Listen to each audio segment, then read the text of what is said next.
प्रिय विद्यार्थियों, अगर आप 12वीं क्लास के विद्यार्थी हैं और इस साल आप एग्ज़ाम देने जा रहे हैं, मीन्स फाइनल एग्ज़ाम देने जा रहे हैं। इस साल मीन्स क्या, आने वाले साल में, चूँकि इस साल में तो कोई एग्ज़ाम है नहीं, एग्ज़ाम तो होगा 2025 में, यानी 2025 में आप एग्ज़ाम देने जा रहे हैं। ठीक मेरे बाबू, तो देखिएगा आपके लिए हम इन्वर्स ट्रिग्नोमेट्री लेकर के आए हैं इस वीडियो में। ठीक है, इस वीडियो में हम थोड़ा सा बेसिक बताएंगे, जहाँ पे लोग का ध्यान नहीं जाता है, आप वहाँ पे अपना ध्यान आकृष्ट करेंगे। हमको लगता है कि आपके लिए यह वीडियो बहुत ही बेनिफिशियल साबित होगा और आप निश्चित 2-3 क्वेश्चन इजीली कर पाएंगे। ठीक है, मीन्स ऑब्जेक्टिव 2-3 क्वेश्चन एकदम इजीली कर लेंगे। ठीक है, तो आप देखें कैसे हम लोग इन्वर्स ट्रिग्नोमेट्रिकल फंक्शन को शुरू करते हैं। ठीक है, देखेंगे अगर मान लीजिए कि आपको कोई y equals to sine x function दे दिया। ठीक है, y equal to sine x रहता है ना, तो यहाँ से x हम लोग लिखते हैं x equal to sine inverse y, चाहे x इक्वल टू ऐसे भी लिखते हैं आर्क साइन y, ऐसे लिखते हैं। ठीक है, जो यहाँ देख रहे हैं वही चीज़ यहाँ भी है, बस पढ़ने का तरीका अलग है, लिखे में अलग अलग है, दोनों है एक चीज़। ठीक है, अब देखिएगा मेरे बाबू, y equal to sine x से हम x equal to sine inverse y तभी लिख सकते हैं जब y equal to sine x means sine x function 1/2 हो। आप जानते होंगे फंक्शन का इन्वर्स तभी हम लोग लिख पाते हैं जब फंक्शन 1/2 हो। आप फंक्शन का टाइप पढ़े होंगे, फंक्शन के टाइप कई तरह के होते हैं। ठीक है, आप पढ़े हैं, उसमें से एक टाइप होता है 1/2। तो अगर फंक्शन 1/2 है तो आराम से उसका हम लोग क्या इन्वर्स लिख पाते हैं। बात समझ रहे हैं?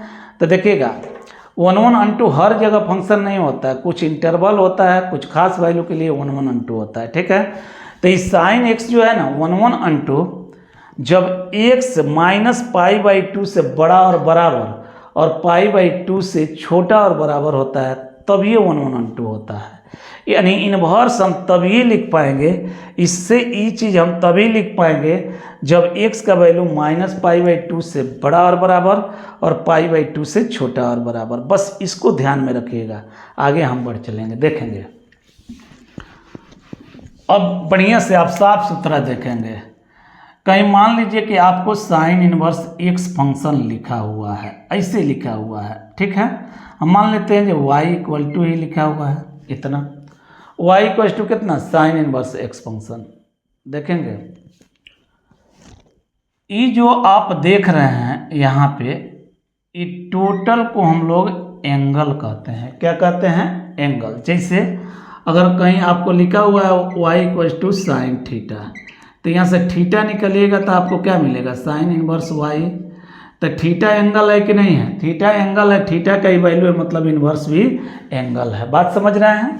एंगल। अब देखिए एंगल को हम लोग कैसे लिखते हैं, तो ये टोटल एंगल है, इसको हम लिखेंगे कैसे, -π/2 से बड़ा और बराबर और π/2 से छोटा और बराबर। देखिए जब इतना रहेगा -π/2 से बड़ा और बराबर और π/2 से छोटा और बराबर, तभी हम लोग इन्वर्स लिख पाएंगे, तभी इसको हम लोग डिफाइंड बोलेंगे। बात समझ रहे हैं? अब देखिए जब ये टोटल इसके बीच में होता है ना, तो x होता है -1 से बड़ा और बराबर, 1 से छोटा और बराबर। अब देखेंगे ये जो हुआ ना, इस साइन इनवर्स x का डोमेन हुआ, और ये जो हुआ ना इस साइन इनवर्स x का रेंज हुआ। ये क्या हो गया? रेंज। और ये क्या हो गया? डोमेन। बढ़िया से देखेंगे।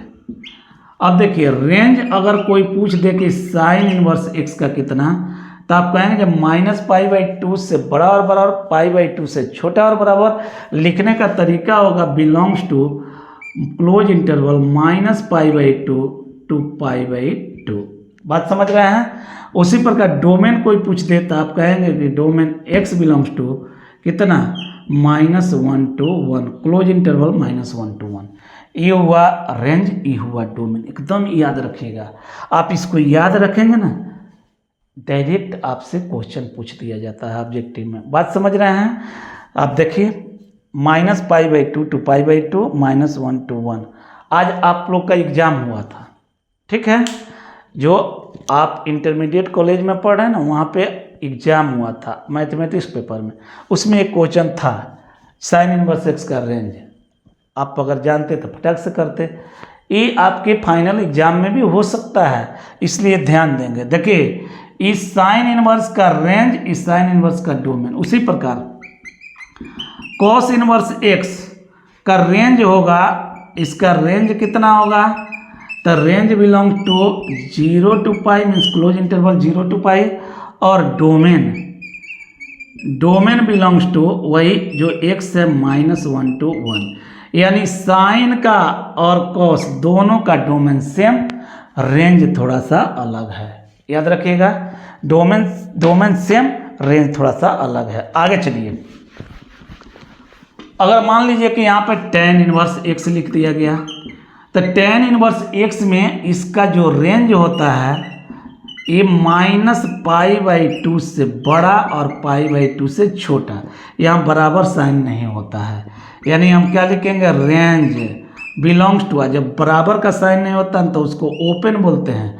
और ओपन को हम लोग छोटा कोष्ठक से लिखते हैं। ठीक है, यहाँ -π/2, यहाँ पे π/2, और फिर इधर से छोटा कोष्ठक। बात समझ रहे हैं, यानी इसको हम बोलते हैं ओपन इंटरवल -π/2 to π/2।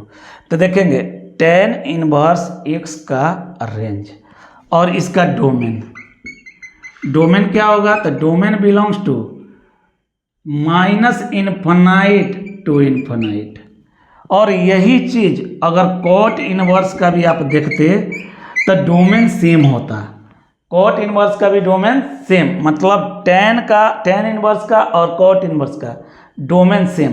लेकिन जब रेंज की बात आती इसकी, तो रेंज इसका open interval 0 to pi, open interval कितना, 0 to पाई। अब आप देखिए, अगर मान लीजिए कि आपको कोई सेक इनवर्स x दे दिया, सेक इनवर्स x का कोई अगर आपसे पूछता है कि रेंज कितना होगा, तो इसका रेंज होगा 0 से बड़ा और बराबर, और पाई से छोटा और बराबर, और इसमें से π/2 को हटा दिया जाता है, π/2 को घटा दिया जाता है। बात समझ रहे हैं, यानी π/2 को छोड़ करके 0 से पाई तक इसका रेंज होता है। और इसका डोमेन कितना, तो डोमेन होता है mod x greater than equal to 1, और इसका मतलब होता है x less than equal to -1 और x greater than equal to 1। और यही डोमेन जो यहाँ आप देख रहे हैं ना, कॉसेक इनवर्स का होता है। किसका होता है, कॉसेक इनवर्स का। लेकिन अगर आपसे कॉसेक इनवर्स का रेंज कोई पूछे, कॉसेक इनवर्स का रेंज, तो -π/2 से लेकर के π/2 तक, और इसमें से 0 हट जाता है, मीन्स 0 को छोड़ करके -π/2 से लेकर के π/2 तक। आप अगर इसको याद रखते हैं ना, तो 1-2 क्वेश्चन आपका निश्चित बन जाएगा। ठीक है, फिर मिलते हैं नेक्स्ट वीडियो में, तब तक के लिए that's all, thank you very much.